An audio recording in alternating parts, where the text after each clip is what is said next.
Hi మామ. మేమైతే మళ్ళా నెల్లూరులో స్టార్ట్ అయ్యాం మా మామయ్య వాళ్ళ ఇంటికి. లొకేషన్ భయంకరంగా ఉంది మామ. చూడండి, మేము ఉండేది అల్లూరు పల్లెటూరులో ఉంటాము. ఇంకా టౌన్కి వెళ్తున్నాము. హైవే ఎక్కాం, బాగుంది ఫ్రెండ్స్. హైవే కూడా 6 వే కానీ అయితే వచ్చేసాం మా మామయ్య దగ్గరికి. మాట్లాడుతున్నాం. మా మామయ్య చేపలు బాగుంటాయంటే ఇంకా ఫ్రెష్గా చేపలకు వెళ్ళాము, కొనుక్కున్నాము. అక్కడే కట్ చేస్తారు ఫ్రెండ్స్. కట్ చేయించుకొని ఇంకా అలానే ఇంటికి వచ్చేసాము. వచ్చేసిన తర్వాత వంటకు రెడీ చేస్తున్నాం ఫ్రెండ్స్. రెడీ అయిపోతుంది వంట.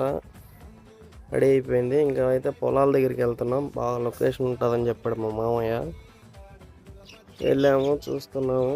మీరు కూడా చూడండి ఒకసారి.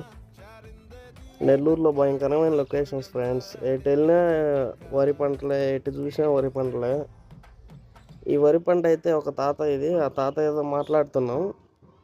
ఆ తాతయ్య మంచిగా ఎక్స్ప్లెయిన్ చేస్తున్నాడు. లీజుకి తీసుకున్నాడంట ఆ తోట. 4 years నుంచి ఆ మనిషే చేస్తున్నాడంట. మంచిగా వరి పంట గురించి ఎక్స్ప్లెయిన్ చేశాడు మామ. బాగా రెస్పాన్స్ ఇచ్చాడు మనకు.